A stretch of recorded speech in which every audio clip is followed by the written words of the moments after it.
الضلمه دي؟ الدنيا ضلمه كحل. يا ترى احنا رحنا فين ولا سنه كام بالظبط؟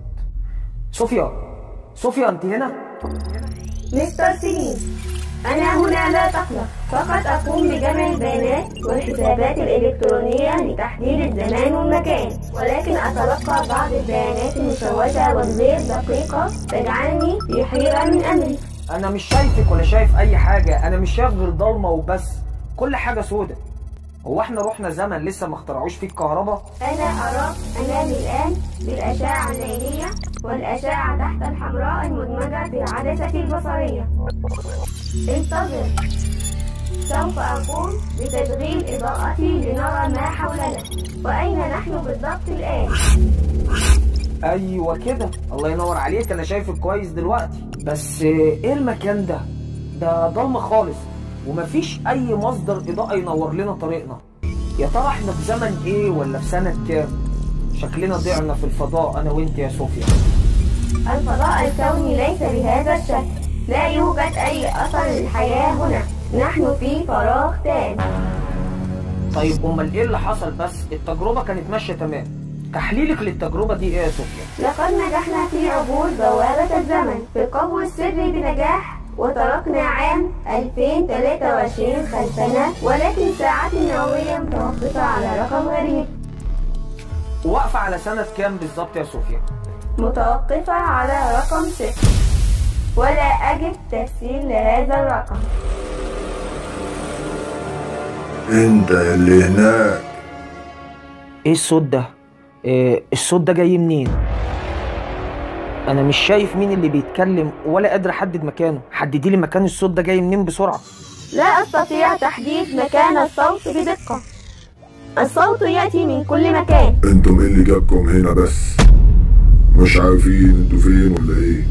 انا سليم ومعايا صوفيا الروبوت بتاعي، وكنا عملنا تجربه وابتكرنا آلة زمن في القرن ال21 بالظبط سنه 2023. بس لما عبرنا بوابه الزمن لقينا نفسنا هنا ومش عارفين احنا فين الصراحه، في الماضي ولا المستقبل ولا فين احنا بالظبط؟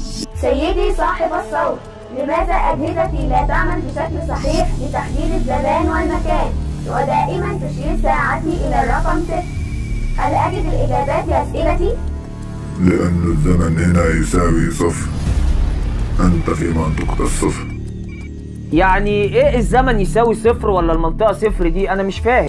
إنه مجاله الزمن، مكان يتوقف فيه الزمان عن الدوام، ولا يوجد به ماض ولا مستقبل، فقط الحاضر وبس، ولا يمكن لأي كائن حي أو أي مادة ملموسة أن تعيش في المنطقة 0 لفترة طويلة، وإلا سوف تتحلل إلى طاقة صافية. امال انت عايش هنا ازاي؟ وايه اللي جابك هنا؟ أنا اسمي واو، وكنت زيك كده مهووس بالعلم والمعرفة. ابتكرت واخترعت قوانين ونظريات عن الزمن، ونجحت أن أخترق حواجز الزمن نظريا.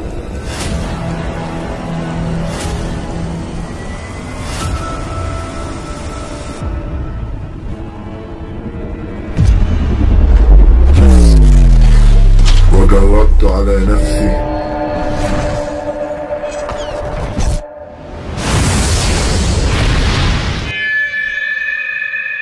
وكانت النتيجة أن وصلت هنا النقطة 0،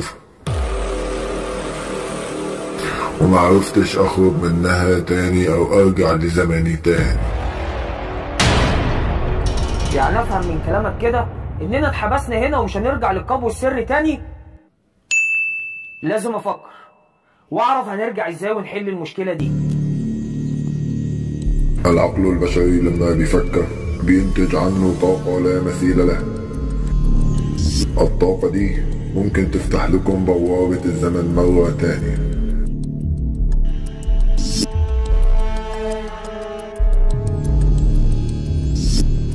بس النظرية دي أنا ما جربتهاش علشان أتأكد من صحتها، لأن جسدي المادي تلاشى في النقطة 0، وهفضل محبوس في دوامة الزمن إلى الأبد. دي حاجة سهلة عليا وعليك يا صوفيا، انا وانت ياما حلينا الغاز وفوازير معقده ونجحنا نجاح باهر في حلها، ما تقلقيش. مستر سليم، جهاز الموجات الصوتية لا يعمل. لا أستطيع أن أضمن لك حل مشكلتنا بهذه النظرية. يبقى مفيش قدامنا طريقة تانية غير كده يا صوفيا. يلا نبدأ ونجرب.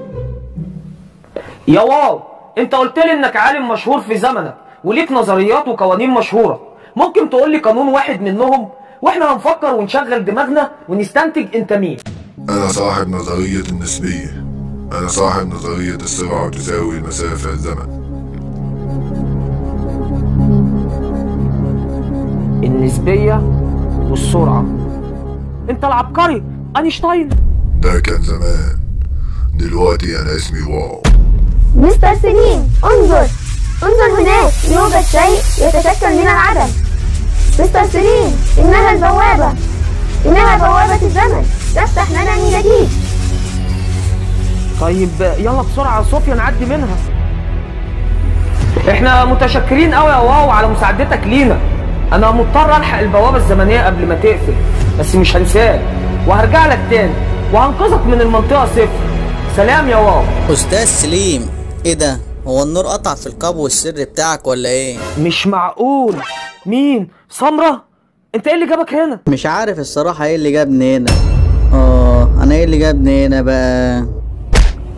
طب تعالى معانا بسرعة، اجري، مفيش وقت للكلام ده دلوقتي.